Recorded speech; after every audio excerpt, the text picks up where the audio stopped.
After taking care of the paralyzed CEO for 2 years, he recovered. The first thing he did was to propose to the white moonlight, who had abandoned him. The media said they were inseparable and finally became a couple. I looked up at the live broadcast of the proposal scene on the big screen in the square, silent, and threw the ring in my pocket into the trash can. The debt I owed him was finally repaid. People on the pedestrian street all stopped and looked up at the outdoor big screen broadcasting the live proposal. Not only here, but all the big screens in London were showing the same proposal broadcast. The scene was very clear. Even the faint tears of the female lead were visible. The setup of the venue was clearly Louis' work. In the few months when he was almost fully recovered, he was drawing this draft. Even the style of the fireworks was personally handled by him. Back then, he held my nape, his fingertips cold, asking me what flowers I liked, and I said, hyacinths. But the entire proposal scene on the big screen was surrounded by a passionate sea of roses, and the standing female lead was not me, but Louis' ex-girlfriend, the star designer Gloria. I calmly threw away the dull ring in my pocket into the trash can. It was unattractive and too big. Fortunately,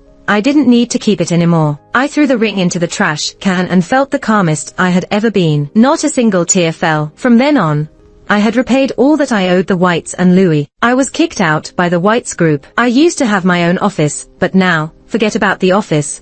I couldn't even find a desk. The HR department handed me a cardboard box. Hannah, all your stuff is here. I had good relations with people in the company, and she lowered her voice. Louis personally asked you to leave. Compensation is unavoidable. You better leave soon. Her tone was still gentle. I guessed Louis's exact words were get lost. I leaned back in my chair with a bit of nonchalance and didn't care. I struggled to hug the box, and as I passed by my original office, I finally knew who its new owner was. It had been turned into Gloria's lounge, with scattered design drafts lying around. She and Louis' intimate photos covered what used to be tightly packed schedules. I lowered my eyes, clenching my fingers around the edge of the box, which turned white for a moment. Soon, I let go. I was pushed down by the crowd at the company's entrance. The box fell, and my things scattered all over the ground. There were too many people gathered here, and someone's high heel accidentally stepped on the back of my hand, causing a sharp pain. The reporters and crowds surged in a certain direction. I endured the pain and raised my head, only to see Gloria appearing with a man. She liked red. Her dark red dress was eye-catching, but the man next to her was even more dazzling. Louis didn't like crowds. He turned his head a bit impatiently, but he still carefully protected Gloria in his arms. Reporters blocked Gloria's path, holding out a microphone, throwing questions one after another. Gloria, for the past week, your century proposal has been the top topic online. As the leading lady, do you have anything to say? Gloria smiled brightly. I am grateful that I have been by his side during his 2 years of life at the bottom. Louis, sailing smoothly, standing on the mountaintop, only to encounter a car accident and paralysis for 2 years, facing the world's indifference. Anyone was more qualified than Gloria to say this, as she flew away directly in the past, leaving only me by Louis' side. Such an obvious lie, but Louis was quite happy to hear it, without any rebuttal, even indulgent. Louis lowered his eyes, looking at Gloria very gently, like a wildfire being extinguished upon reaching the river. The intermingling flashes of cameras captured the moment when the two lovers looked deeply into each other's eyes. Louis suddenly turned his head, looking straight into my eyes over the crowd, his gaze almost icy. I looked quietly at him, smiled lightly, feeling relaxed in my heart. He subconsciously furrowed his brows. In fact, I was also very grateful that I was by Louis' side during his 2 years of life at the bottom. I had repaid all my debts of gratitude. As the taxi was taking too long to arrive, and I was feeling a bit low on blood sugar, and had a stomach ache, I sat by the roadside holding my stomach. The hand that was stepped on was already swollen and bleeding, very painful. Gloria was indeed quite special to Louis. I'd known Louis for a long time. He had been the Prince of the Whites since childhood, and although he had been rumored with many, he only publicly admitted to having one girlfriend, Gloria. Rekindling their relationship was only natural. Suddenly, a car horn sounded in front of me, and I instinctively looked up to see a black car stopping in front of me. The window slowly rolled down, revealing Louis' nonchalant face, his knuckles tapping the steering wheel. Another stomach ache. My eyelashes trembled. He sneered, his eyes mocking and disdainful. Serves you right. I lowered my eyes. It felt like 2 years ago, Louis' attitude towards me. At that time, he was so cruel to me. He said, me being alive as a person like me is already a favor. Now I understood that all his later tenderness towards me was fake. He was afraid that if I left, no one would take care of him. I simply ignored him. The sound of high heels behind me Gloria walked around me and got into the passenger seat, coquettishly saying, "Louis, I'm late. Those reporters are too annoying. I shouldn't have let you go first. Can you help me deal with them?" As Gloria fastened her seatbelt and saw me, her voice suddenly faltered, her face a bit pale. She hurriedly urged, "Louis, let's go quickly. The event is getting a bit late." Louis unintentionally creased his brows. I endured the pain, looking up at Louis, guessing this was the last time I would talk to him. I watched the engagement live broadcast, and the scene was even more beautiful than the draft he drew originally. Apart from not being a hyacinth, everything was fine. I thought for a moment and added, "I wish you both 100 years of happiness." Louis stopped smiling, his hand resting on the car window tightened in an instant, veins showing white, as if he heard something other than a blessing. There was a wedding ring on that hand, and I lowered my eyes, missing the look Louis gave me. Gloria fell silent, softly saying, "Louis, it's getting late.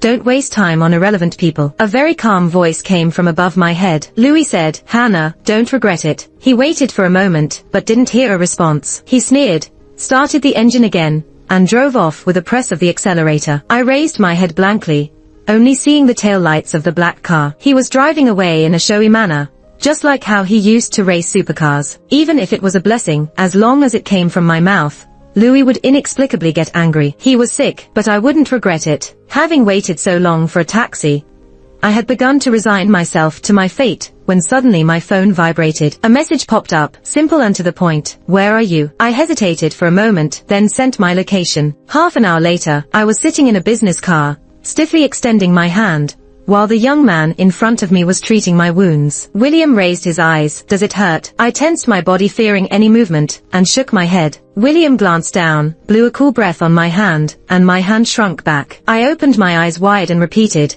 "I said it doesn't hurt." Only then did William release my hand, slowly saying, "I didn't hear that." I now felt like a treacherous vassal. As Louis's longtime follower, Louis had fought with William 10 times, and 11 times. They were arch-enemies. Especially during Louis's 2 years of paralysis, William almost swallowed all his assets. Although I don't have much to do with Louis now, it's still difficult to change overnight. William lazily leaned back.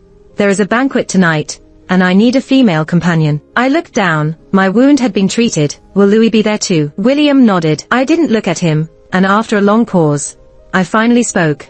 "If you're trying to hurt Louis by using me, you might be disappointed. He doesn't care about me." My voice was soft, calmly stating the facts. William fiddled with a lighter, a flash of fire illuminated his knuckles, and he said, "That's not necessarily true." I turned my head to look out the window at the passing street scene and smiled. I remembered Louis when I was 17. He laughed unreservedly and contemptuously in front of all our friends. He said, "Gloria, I could never like Gloria." When I was trying on dresses for the event, William was there the whole time. His eyes were critical, not satisfied with more than a dozen high-end dresses he tried on. Actually, I didn't want to go to that party, but William insisted, and I couldn't refuse. When I left the Whites half a month ago, I was not allowed to take anything with me, and it was the old lady from the booths who temporarily sheltered me. So I would try to fulfill whatever William wanted. As I tried on a silver white dress, the skirt shimmered like the galaxy. William's gaze finally paused, and his Adam's apple rolled. "This one." I looked into the mirror beside me, and suddenly froze. The person in the mirror was both unfamiliar and familiar, stunningly beautiful. Like the girl who had been quietly in the background behind Louis for years. So plain and unassuming, suddenly became the center of attention without equal. This was a side of myself I had never seen before. I reached out, cautiously touching the cool surface of the mirror. William stood behind me, a necklace slipping from his fingertips. He put it on me, his breath warm, his voice casual. "Gloria." Not to spite them, just to let Louis know he's not only paralyzed, but also blind. It was my first time attending such a formal event. After so many years by Louis's side, I was never his companion. We arrived rather late, and just before entering the banquet hall, I looked up at William. The hall lights momentarily illuminated his profile, his jawline sharp and dazzling. Murmurs of approval arose around us before I snapped out of it. "Who is the girl William brought? Isn't he always unaccompanied?" A person familiar with Louis suddenly looked at me, stunned. "Isn't that Louis's unremarkable little assistant?" Before the sentence finished, I heard the sound of a glass breaking on the floor. I followed the sound with my eyes. Louis stood nearby. A wine glass shattered on the floor, spilling onto Gloria's trailing skirt, as she let out a soft scream. He paid no attention, staring directly at me, seeing me for the first time, with a hint of bewilderment. I made him feel astonished and distant. Gloria lifted her head, took a moment to recognize me, looking incredibly incredulous. I nodded politely and started conversing with William. Louis then noticed the man beside me, his eyes cooling, and he walked over quickly, reaching out to pull me over. William reacted swiftly, blocking him and pulling me back behind him. Louis peered around William, looking at me. Gloria, come here. I had never stood in someone else's line in front of him, let alone hide behind someone else. Whenever he called my name, I used to run to him no matter how far he was. But not anymore. I didn't take a step back, and in a calm and peaceful manner as I always did when talking to him, I softly said, after all these years, I've done enough. The midsummer breeze blew through the window. Louis, we have no connection anymore. His face turned pale in an instant. Midsummer is a season for unexpected encounters. I was a child sponsored by the Whites, not just me. Our county has been helped to rebuild by Louis's mother since the earthquake. My first visit to the Whites' house was when I was 15, having ranked first in the school's exams that year. I was brought along with the teachers to express gratitude to Mrs. White. Mrs. White was as gentle as I had imagined, chatting with the adults about plans for the next year while handling countless phone calls, looking very busy. I stood to the side, glimpsing a photo on her desk. The youth in the photo was about my age, with delicate features, looking somewhat impatient at the camera. Arrogant as a prince, the butler suddenly knocked on the door, looking a bit distressed. Madam, the young master is out racing on his motorcycle again. Mrs. White, busy as she was, casually nodded, bring him back. The butler's expression was troubled. It seemed like a difficult task. The adults nearby pushed me forward, teasingly suggesting, Mrs. White, let Hannah go with him. She gets along well with people her age. Mrs. White's gaze finally fell on me. I clenched my fingers, mustered up courage, and nodded. I can do it. Even if I couldn't, I had to. I followed the butler to the area where Louis was. He was only 17 at the time, but already carried himself with grace. The black and red motorbike zoomed through the wind and stopped when it approached me, his hand removing the helmet, revealing his long, tired eyes. He asked, who are you? I closed my eyes, my face pale. I thought I was about to be hit. After a pause, I managed to say, I'm Hannah. He showed some interest. His second sentence, Mrs. White sent me to bring you back. He turned cold. Louis wasn't obedient, but I was stubborn too. I waited on the side of the road, and when he circled around and found me still there, he circled again. By the third round, he probably felt a bit embarrassed, got off the bike impatiently, and took me back with him. I trailed behind him, feeling like he was so tall. The midsummer evening breeze drifted by. I remembered his name, Louis. Mrs. White wanted someone his age to keep an eye on Louis, so she left me there, as Louis's little sidekick, watching over him to prevent him from misbehaving. Louis was in his teenage rebellion phase, particularly detested me, thinking I was his mother's spy. He always bullied me, but even after wiping away my tears, I continued to follow him. He didn't bother to care anymore. In Louis's words, he was just fed up. Everyone knew that although Louis was a womanizer, there was always a plain girl by his side, almost invisible, only appearing to stop him when he was up to no good. I had been studying hard, trying to meet Mrs. White's demands, and following Louis for 7 or 8 years. All this time, I harbored a secret. The year I finished the college entrance exam, I stood under the wisteria tree, Louis leaning on the courtyard railing. He spoke casually, but it felt like he suddenly gripped my heart, uncovering my secret. He asked, do you like me? I froze in place, unable to move for a long time. The wisteria flowers fell on me, and it took me a while to hear my own voice, very hoarse. Yes, I like you. Louis smiled and walked away. That evening, when I went to find Louis, at the moment I pushed open the compartment door, I heard the young master of the Whites, lounging on the sofa, laughing freely. His voice was not loud, but it felt like I was going deaf, in pain not only in my ears but everywhere. Who would like Hannah? I like Gloria. That was the first time I heard Gloria's name. I was 2 years younger than Louis, and in order to enter his university early, I skipped a grade in high school. But at that moment, I suddenly understood that some things wouldn't be caught up to no matter how hard I tried. When I first saw Gloria with Louis at 15, I never thought that many years later, our relationship would still be strained, even causing a scene at someone else's party, especially now, being Louis's first event after his recovery. He and William never had a good relationship, and as soon as they entered, they attracted a lot of attention. Now they stood facing each other, with everyone watching the drama, both openly and subtly. I tugged William's sleeve and whispered, let's go. Louis's eyelashes trembled, and I avoided his gaze. For the first time in all these years, he heard me say to someone else in his presence, let's go. We walked far away, and only then did I turn back to look. Louis stood still, head down, and that feeling, like his fragility and chill when he woke up 2 years ago from the accident, when Mrs. White, who was in the same car, had already passed away. Gloria tried to touch him, holding the hem of her skirt, but was petrified by his glance. I chuckled. William raised an eyebrow. "What's so funny?" I whispered. "Just realized that not everyone can do it. Not everyone can tolerate Louis' lower pressure and temper. Not everyone would choose to get close to him even after seeing his other side, especially during the time when he was paralyzed." As a proud son of heaven, Louis could not accept that he had become disabled. He no longer smiled, his spirit was broken, and to make matters worse, his only relative, Mrs. White, also died in that car accident. During that time, Louis had no will to live, and he repeatedly wanted to commit suicide. I smashed a glass, picked up a shard and forcefully drew it across my wrist. "If you want to die, it's okay.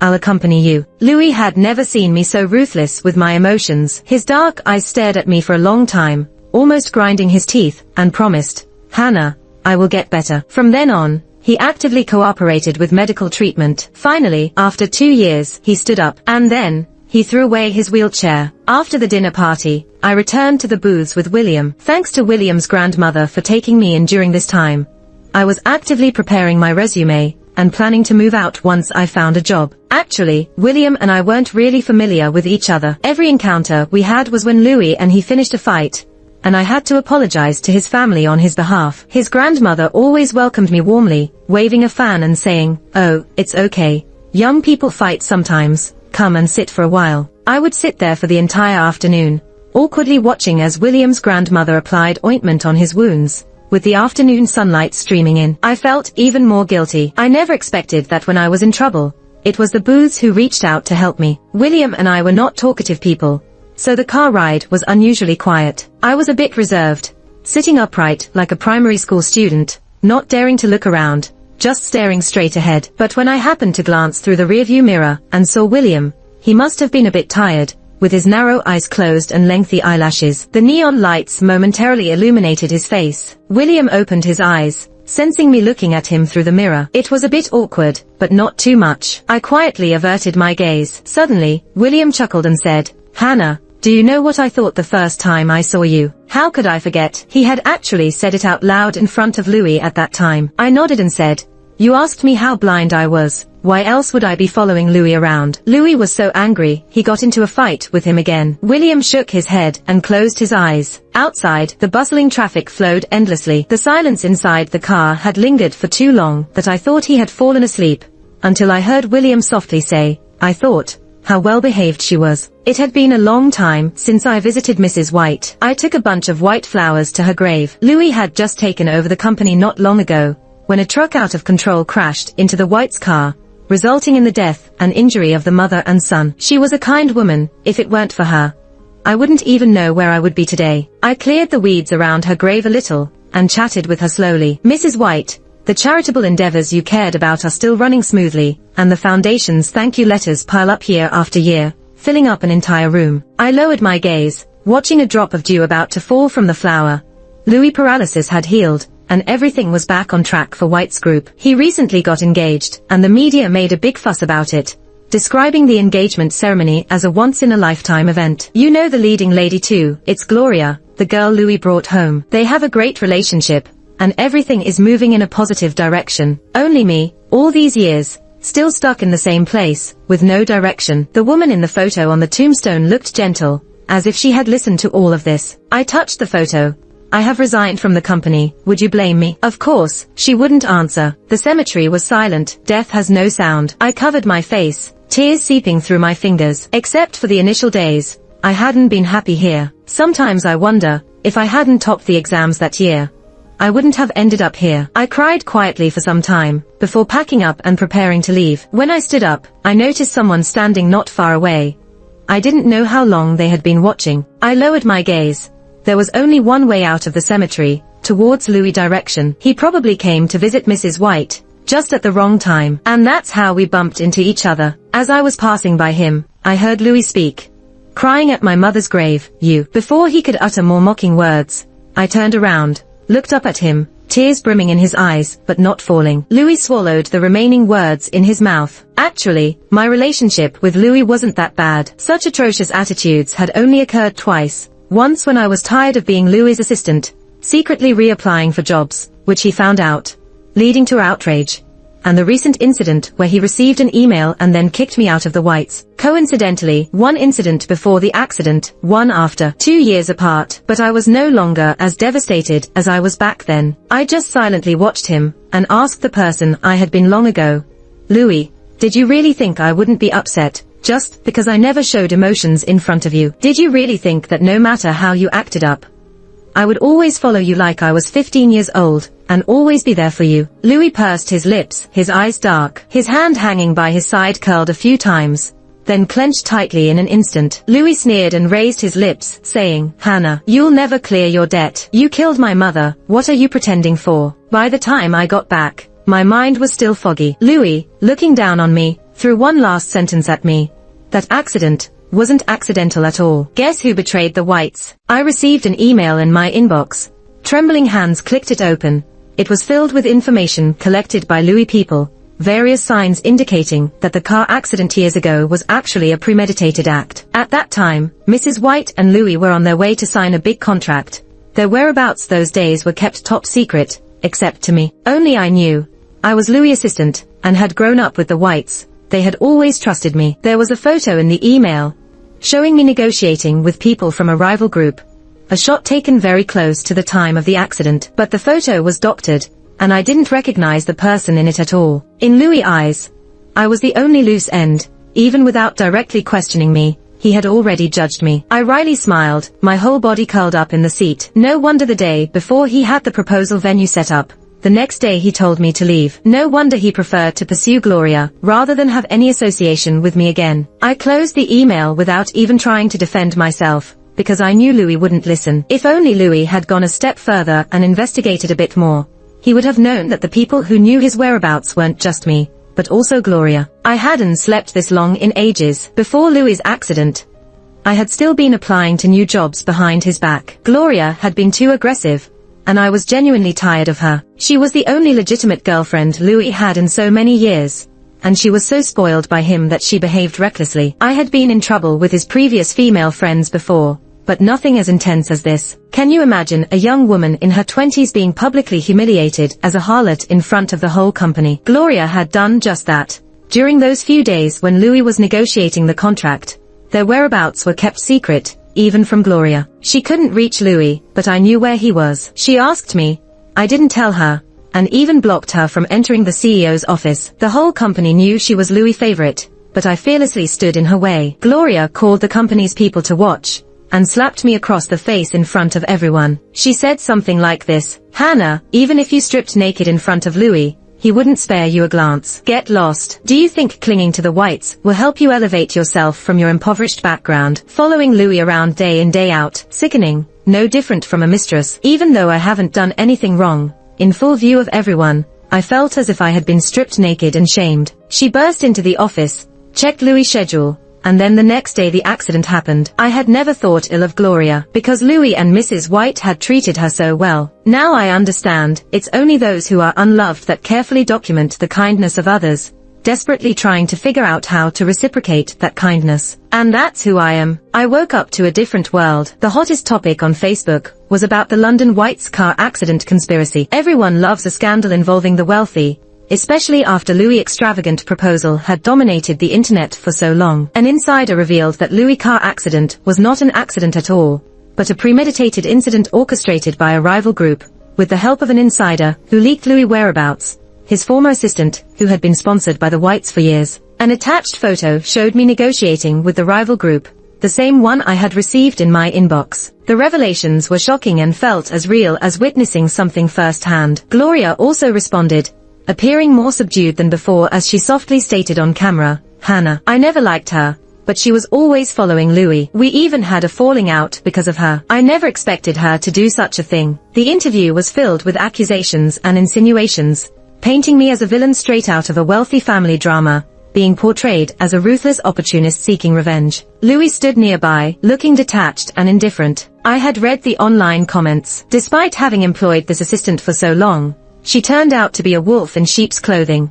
causing disappointment to Mrs. White. Gloria was also pitiful, The way she had to depend on her assistant's whims even in matters of love. Someone suddenly snatched my phone from my hand, and when I looked up, William was staring at my pale face, urging me to stop reading as his grandmother had called us for dinner. I tried to explain, but he just said, "I know," and genuinely believed me. Similar to what was shared by online users, job interviewers who had conversed well with me were now refusing to hire me. With this stain on my reputation, it seemed I would be shunned by society forever, unable to find employment. This was the ending Louis wanted for me, bleak and full of despair. Only the Booths company dared to offer me a job, as I had applied everywhere, including the Booths. Yet, when they made an offer, I declined. William, looking at my resume, asked me why. I shook my head, explaining that my tainted reputation would only bring trouble to even such a prestigious company like the Booths. William turned his head, gazing at me quietly for a moment, and then with a tinge of helplessness, he smiled, saying, "Gloria, you are indeed slow to react." Slow to react. I stared at him, caught off guard, but before I could reply, the police arrived and took me away. The Whites had reported the incident, and as a person of interest and suspect from the event years ago, I was to face interrogation. Before entering the interrogation room, I caught sight of Louis and Gloria. Both of them wore expressions that were intriguing. Gloria exuded a gambler's resolve, having handled things intricately over the past few years. She probably had gotten rid of any evidence long ago. The only obstacle remaining between her and Louis was me. With me sent to jail, Gloria could finally rest easy, and not only was the extravagant proposal true, but an incredible wedding was also on the horizon, which would make her the envied Mrs. White. Louis looked at me with a mix of emotions, his jaw clenched tight. I noticed his hands were trembling slightly, while absently fiddling with his fingertips. Meeting my eyes briefly, he then averted his gaze, with a hint of redness at the corners. I turned away, and entered the interrogation room. Over several hours, the police combed through the details of my life, leaving no stone unturned. Besides the incriminating photo, more evidence emerged implicating me, forming a meticulous net that seemed destined to entangle me. I was temporarily held in custody for about 10 days. Though the period wasn't long, the impact of the White's car accident case online had been significant. The conspiracy theories were rampant, and the authorities had to be thorough in their investigation, not missing any shred of evidence. During these 10 days, I didn't think much. It was the best rest I had had in a long time, sleeping soundly in the darkness. On the 10th day, the truth of the case came to light, and I was acquitted. As my innocence was proclaimed, another person was added to the list of fugitives, Gloria. The unveiling of this declaration truly brought about repercussions. The interviewers who had previously rejected me circled back, expressing interest in hiring me. I declined all offers, including the one from the Booths, for I had no intention of joining any of them. My hometown called, and a respected teacher from my school, highly regarded like Mrs. White, asked if I would be willing to return to teach and support the educational development in the region. I agreed. I paid a final visit to the Whites, and this time, nobody stood in my way. I had left behind everything at the Whites before, thinking my room would be dusty and abandoned. To my surprise, when I opened the door, everything was spotless and bright, with sunlight streaming onto a newly folded flower on the table. As I swiftly packed my belongings, I hesitated when pulling open a drawer. Eventually, I retrieved an old photograph from a hidden compartment inside the drawer. It was a picture taken of Louis when we were 17, captured in a moment of youthful exuberance, with the wind ruffling his hair as he walked ahead playfully with friends, glancing back, as if to see if someone was following. It was a picture I had secretly taken of Louis. I chose not to take the photo with me, leaving it on the table instead. Whether Louis would keep it hidden away, or discard it, it was his decision to make. The purple wisteria tree in the courtyard bloomed once again, its delicate flowers cascading gracefully. I stood there, admiring the sight. Louis stood behind me, softly calling my name, Gloria. It seemed as though he didn't want to disturb what felt like a dream. Turning around, I smiled at him calmly. Louis, with bruises under his eyes, a slight beard growing on his chin, had shed his air of arrogance. As the heir of the Whites, I had never witnessed Louis look so cautious and almost humble. His eyes flickered, his voice hoarse as he said, "Since recovering from my injuries, I have been investigating the car accident non-stop. When I found out it was linked to you, I couldn't continue. Just the thought of that evidence was suffocating. I never thought you would betray us." Once that idea took root, it was impossible to ignore. He chuckled ruefully. "You understand, right? People like us are no strangers to betrayal. We are used to being backstabbed. But when it involves you, I can't handle it. Do you know what I thought as I went through the files? I wished I had died in that car accident. All that followed, like the grand proposal, was just for your benefit. He said a lot, talking about his inner journey, but I just looked at him with clear eyes and gently interrupted. No. Louis was stunned. I smiled and said, actually, when you did it, you already knew you were wrong, but you felt it didn't matter, whether my betrayal was a misunderstanding or real. No matter what you did, I will forgive you. In fact, I have always been very clear that if it weren't for Louis being paralyzed, with everyone around him falling over each other to please him, he wouldn't have noticed me. His gaze always lingered on girls like Gloria. Even the ring he gave me at that time was the wrong size. He remained silent for a long time, and I thought it was the shadow of a falling leaf on the ground. I didn't expect it to be tears falling from Louis. He reached out to hold my wrist and begged, I'm a scoundrel. Can you forgive me one last time? The purple wisteria tree swayed shards of light, reminding me of a long time ago, when I was 17. Louis leaned against the railing and lazily asked me, Gloria, do you like me? But now, I thought for a moment, gently pulled away his hand, and said, I will not forgive you. He saw the grey-brown scar on my wrist, his pupils constricted, his lips trembling, but he couldn't say a word. I patiently spoke to him as if coaxing a child. Louis, Mrs. White saved your life in the car accident. You must live well. The Whites group is her life's work, and you must protect it. I'm leaving. Louis's face turned pale, blood drained. At that moment, it was as if his heart had been hollowed out. Someone he took for granted was leaving him forever. The midsummer wind never looks back. Recently, the winds of change in London have turned. The protagonists of what was once called the proposal of the century. One has become a scumbag, and the other a vile woman. Gloria has sinned, and Louis has been an accomplice. The stock of White's group plummeted, and for unknown reasons, Louis crashed his car and broke his legs, forced to sit in a wheelchair. As I sat on the bus heading home, I received a text message from Louis. He said, I will repay you what I owe you. I casually blocked him. I looked out the window at the scenery, rocking back and forth, just like when I arrived. The reflection of the person next to me on the window glass, William, seemed to be sleeping deeply, leaning against the seat with his eyes closed. He, a CEO, insisted on personally transporting high school supplies,